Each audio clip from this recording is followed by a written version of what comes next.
High বন্ধুরা, আসসালামু আলাইকুম। কেমন আছেন আপনারা সবাই? আশা করি ভালো আছেন, সুস্থ আছেন।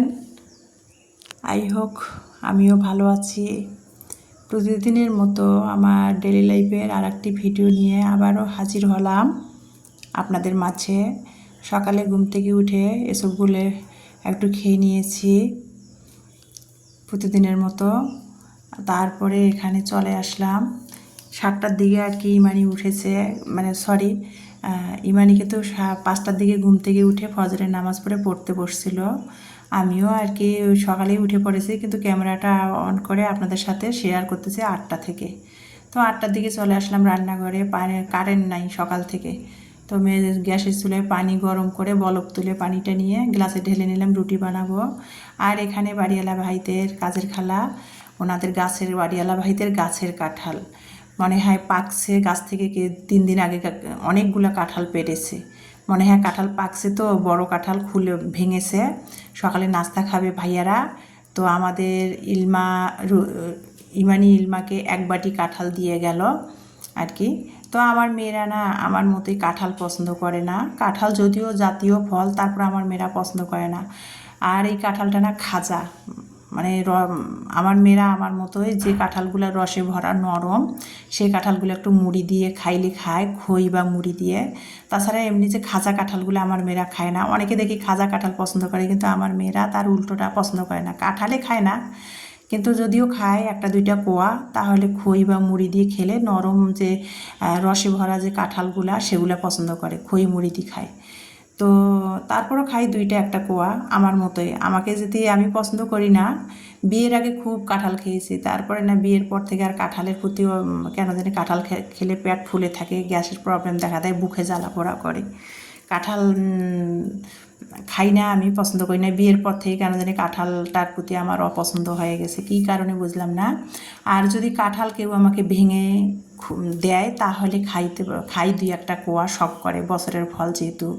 তাছাড়া আমি কাঁঠাল, আমার মেয়েরাও আঠার ভয়ে কাঁঠাল ধরে না, আমিও আঠা লাগবে হাতে দেখে কাঁঠাল ধরি না। কেউ যদি ভেঙে দেয় 2টা 1টা কোয়া, তখন খাই, যদি খাইলে খাই। আমার মেয়েরাও আমার মতোই কাঁঠাল খায় না। তো বাড়িওয়ালা ভাইদের কাজের খালা 1 বাটি খাজা কাঁঠাল দিয়েছে, ভাইয়েরা মানে বড় কাঁঠাল ভেঙেছে। তো সেটাই ইমানিকে বললাম খাও, একটা কোয়া খেয়ে দেখো। ইমানি জোর করে একটা কোয়া খাচ্ছে আর মুখ ব্যাটকাচ্ছে, বলছে আম্মু শক্ত, ভালো না, সেটা বলতেছে। কিন্তু যে খাজা কাঁঠাল সেটাও বুঝতেছে না। তো যাই হোক, আমিও 2টা কোয়া খেলাম, যে বেশি খাবো না। আমি কাঁঠাল শখ করে যদিও খাই বছরের ফল, তাহলে কিন্তু আমাকে আরসি বা 7 আপ খেতে হয়, কোল্ড ড্রিঙ্কস। সেই জন্য ভয়ে কাঁঠাল খাই না, আর বুক জ্বালা পোড়া করে কেন জানি কাঁঠাল খেলে। তো তারপরে রুটি বানিয়ে নিলাম কীভাবে সেটা তো দেখলেন। রুটিটা বানিয়ে নিলাম, আর কারেন্ট নাই, গ্যাসের চুলায় একটু চাও বানিয়ে নিয়েছি। আর চা না খেলে যারা চা লাভার, শীত গ্রীষ্ম বর্ষা চা লাভার যারা, তারা তো চা না খেলে তাদের সকাল সকাল মনে হবে না।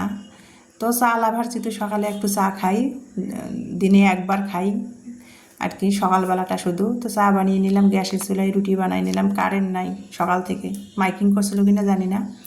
তারপরে নাস্তা খেয়ে আর ফ্রিজে আর কি শুটকির, পটল কাঁঠালের বিচি শুটকি দিয়ে রান্না করেছিলাম, সেটার একটু তরকারি ছিল, সেটা গরম করে সকালে চা, কাঁঠালের বিচি, সকালে চা, শুটকি, কাঁঠালের বিচি, পটলের তরকারি ছিল সেটা, আর কাঁঠাল নাস্তা খেয়ে নিয়ে তারপরে চলে আসলাম। আমি অফ ক্যামেরাতে কিন্তু বাসি ঘর বাড়ি সব ঝাড়মোছ করে নিয়েছি। এখন ওয়াশরুমে চলে আসলাম, কাপড় কাচবো। আজ রোজ শনিবার, প্রতি শনিবারে করে সপ্তাহে 1 দিন করে আমি একটা নতুন হেল্পিং হ্যান্ড যে রেখেছি সে আসে।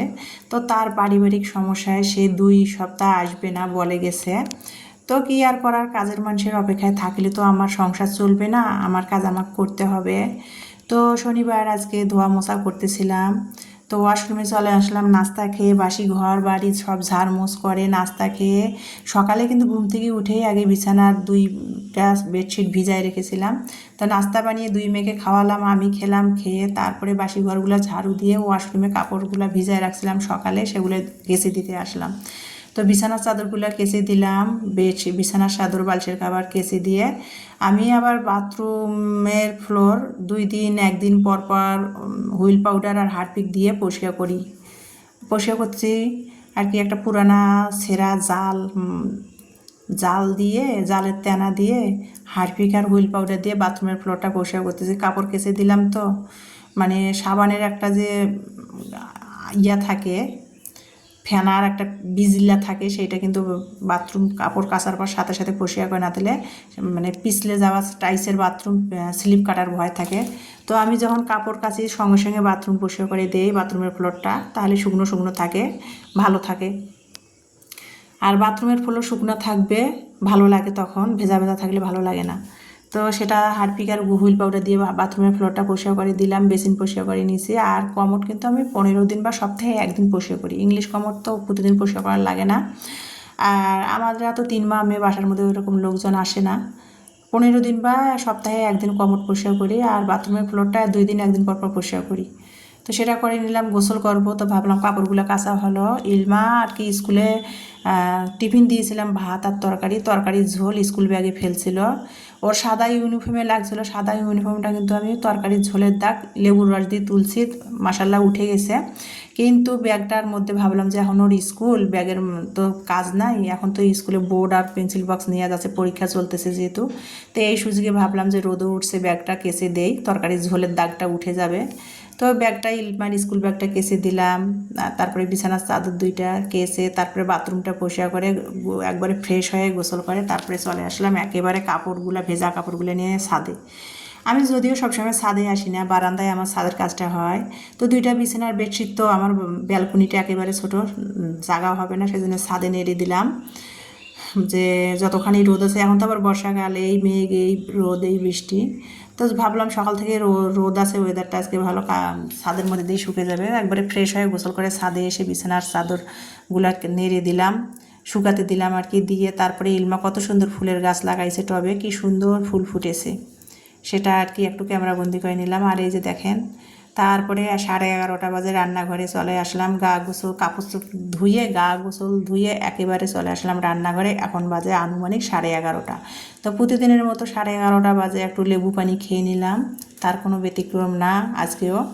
খেয়ে নিয়ে তারপরে 1.5 পট চাল মেপে ধুয়ে রাইস কুকারে বসাই দিয়ে আসলাম পাতিলটা সুইচ দিয়ে। এদিকে ভাবলাম যে আলুর ডাল খাবো, ইলমা আলুর ডাল, মানে ওরা তো ডাল ভাজি ভর্তার লাভার। তো কোয়েল পাখির ডিম নিয়ে আসলাম কিছুদিন আগে, তো কোয়েল পাখির 12টা ডিম নিয়ে আসলাম। তো 12টা ডিম ধরে ধুয়ে পলিথিনের মধ্যে, ছোটো তো পলিথিনের মধ্যে দিয়ে দিলাম। যে আলুগুলা অনেক বড়, আলুগুলা মাঝখান থেকে ফাল্টি করে দিয়ে দিলাম, ধুয়ে মাঝখান থেকে ফাল্টি করে আলুগুলা দিয়ে দিলাম, দিয়ে পানি দিয়ে কোয়েল পাখির ডিমগুলো ধুয়ে কোয়েল পাখির ডিমগুলো একটা পলিথিনের মধ্যে করে দিয়ে ম্যাজিক চুলাতে সিদ্ধ দিলাম। তো 15 মিনিট ধরে আলু আর ডিম, আমি কোয়েল পাখির ডিম আর আলু সিদ্ধ করে নিলাম, নিয়ে আলুটা ছিলে নিয়েছি, কোয়েল পাখির ডিম ছিলে নিয়েছি। নিয়ে মা দেখে যে সবসময় আলুর ডাল এভাবে রান্না করে, 1 গেরো আদা, কাঁচামরিচ কয়েকটা, যে যেরকম ঝাল খায়, রসুন একটা, আস্ত রসুন কোয়াগুলো ছিলে, তারপরে কড়াইয়ের মধ্যে আমি একটু ভেজে নিয়েছি, বেশি না, হালকা করে কীভাবে ভেজেছি দেখতে পেয়েছেন। ভেজে নিয়েছি, ভেজে নিয়ে একটু লবণ দিয়ে তারপরে সিদ্ধ করে আলুগুলো ছিলে নিয়েছি, সেগুলা ওই যে আদা রসুন পেঁয়াজটা ভাজিয়ে যে বেটে নিলাম, তারপর সিদ্ধ করে আলু ছিলে নিয়ে এই যে ভর্তার মতো করে বেটে নিচ্ছি। আর আমরা যারা উত্তরবঙ্গের এলাকায়, উত্তরবঙ্গের লোকেরা কিন্তু মাটির বাটনাতে আলুর ডাল রান্না করে, সিদ্ধ করে এভাবে মাটির বাটনাতে বেটে নেয়, নিয়ে তারপরে পানি দিয়ে হাত দিয়ে ছেনে নেয়, নিয়ে একটু গলায় নেয় আর কি, আলুর সিদ্ধ করা ভর্তাটা গলায় নিয়ে তারপরে তেলানি করে আলুর ডাল রান্না করে। তো আমিও সেইভাবেই রান্না করতেছি, আমার মা এভাবে রান্না করে। তো এই যে আলুটা আমি আর কি রসুন আদা মরিচ ভেজে নুন দিয়ে বেটে নিয়ে তারপরে আলুটা বেটে নিলাম, মাটির বাটনাতে বেটে নিয়ে তারপরে এখানে কোয়েল পাখির ডিমটা ছিলে ভেজে নিলাম, নিয়ে তেল দিয়ে ওই তেলের মধ্যে কিন্তু আমি পেঁয়াজের বেরেস্তা একটুখানি ভেজে তুলে নিয়েছি, আর অবশিষ্ট একটু বেরেস্তার মধ্যে 1 মগ পানি দিয়ে আলুর না যে ভর্তাটা বানিয়ে নিলাম সিদ্ধ করা, সেটা গলে নিয়ে তারপরে এই যে তেলানি করলাম। তেলানি করে এখানে একে একে হলুদ দিচ্ছি, লবণ তো দিয়ে দিছি আলুটা ছানার সময়, তারপরে জিরা ধনিয়ার গুঁড়া দিচ্ছি, তেজপাতা 2টা দিলাম, আর একটুখানি আর কি মরিচের গুঁড়া দিলাম, যেহেতু কাঁচামরিচ দিয়ে দিছি ভেজে। তো দিয়ে আর কি আলুর ডালটা আমি কষিয়ে নিচ্ছি, অল্প পানি দিয়ে আগে আলুর ডালটা আমি ভালো করে কষিয়ে নিব। তো আমি 5-6 মিনিট ধরে আলুর ডালটা কষাচ্ছিলাম, এদিকে পেঁয়াজের বেরেস্তা ভেজে রেখে দিয়েছি, কোয়েল পাখির ডিমটা ভেজে রেখে দিয়েছি, আর আলুর ডালটা কষাচ্ছি।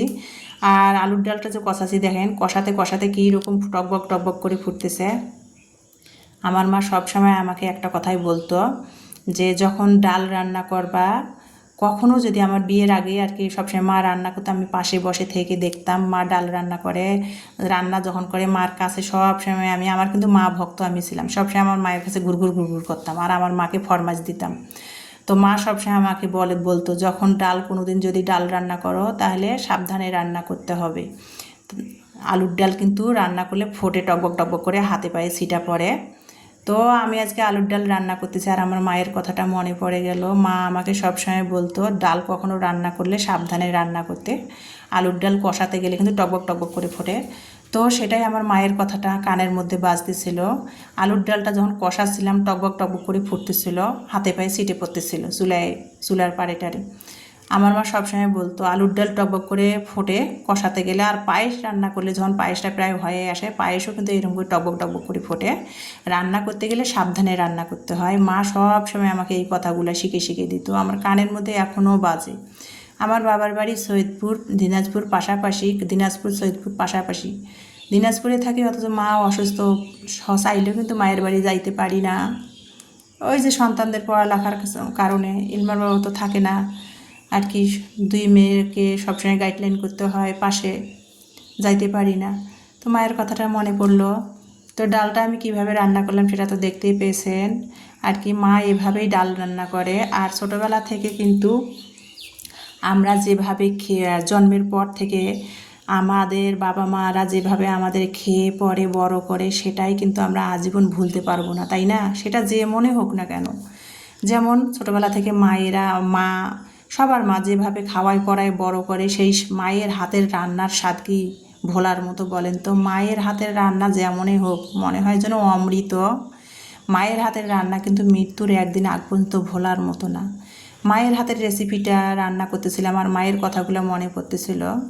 মা এভাবে ডাল রান্না করে আর আমাকে সবসময় উপদেশ দিত, সবসময় বলতো এভাবে চলবা, এভাবে করবা। তো সেটাই মায়ের কথাগুলো মনে পড়তেছিল। তো মায়ের হাতের রেসিপিটা আলুর ডাল রান্না করে নিলাম কিভাবে সেটা তো আপনারা দেখতে পেয়েছেন। নামাবার আগে একটু জিরা ভাজার গুঁড়া দিলাম, পেঁয়াজ বেরেস্তা দিলাম, কোয়েল পাখির ডিম দিলাম, দিয়ে নামিয়ে নিলাম। এর ফাঁকে রান্না করতে এর ফাঁকে ছাদে কাপড়গুলো শুকিয়ে গেছে, রোদের কি তাপ, ছাদে কাপড়গুলো শুকিয়ে গেছে, কাপড়গুলো নিয়ে আসছি। দুই মেয়ে গোসল করে নিল, এখন বাজে 2:30, গোসল করে নিল দুই মেয়ে, ভাত খাচ্ছিল। তা আমি ইমানিকে বললাম জহরের নামাজ পড়ে গোসল করে জহরের নামাজ পড়ে ভাত খেয়ে একটু বিশ্রাম নাও, যেহেতু ফজরে উঠেছো, আবার বিকালবেলা ঘুম থেকে উঠে পড়া রিভাইজ দিবা, যেহেতু আগামীকাল রবিবার ইমানির আর কি বাংলা সেকেন্ড পার্ট পরীক্ষা আছে। প্রথম দিন বাংলা ফার্স্ট পেপার হয়েছে, রবিবার আগামীকাল ওর সেকেন্ড পার্ট পরীক্ষা বাংলা। তো সেটাই বলতেছিলাম, দুই মেয়ে আমার খেয়ে দিয়ে একটু শুয়ে আছে, বিশ্রাম নিচ্ছে। আমি এখন কাপড় চোপড়গুলো ছাদ থেকে নিয়ে এসে সব গুছিয়ে বিছানার চাদরটা সামনের রুমে আবার ওইটাই পেরে দিলাম, কারণ লাল রঙের চাদর তো মানে ময়লা কাটে, দেখতেও ভালো লাগে। আমি সবসময় লাল চাদরটাই সামনের রুমে পেরে দেই, তো সেটা ছাদ থেকে এনে পেরে দিলাম, কাপড়গুলো গুছিয়ে জায়গা মতো সব রেখে দিলাম। দিয়ে এখন বাজে 3টা, দুই মেয়ে খেয়েছে শুয়ে পড়ছে, আর এখন 3টা বাজে আমি বসে বসে রান্নাঘরে খাচ্ছি। ফ্রিজে একটু ওই যে কাঁঠালের বিচি, পটল, শুটকি দিয়ে রান্না করেছিলাম সেটা ছিল, গরম করে নিলাম। আর কোয়েল পাখির ডিম দিয়ে মায়ের হাতের মতো করে রান্নাটা করলাম। চাইলেও মায়ের হাতের রান্না কি আমি করতে পারবো হুবহু? কখনোই না। মায়ের হাতের রান্না তো সবসময় অমৃত। তো সেটাই মা আর কি কোয়েল পাখির ডিম দিয়ে আলুর ডাল রান্না করে নিলাম, নিয়ে দুপুরের খাবারটা রান্নাঘরে বসে খাচ্ছি। তো আজকের ভিডিওটা এই পর্যন্ত, আল্লাহ হাফেজ।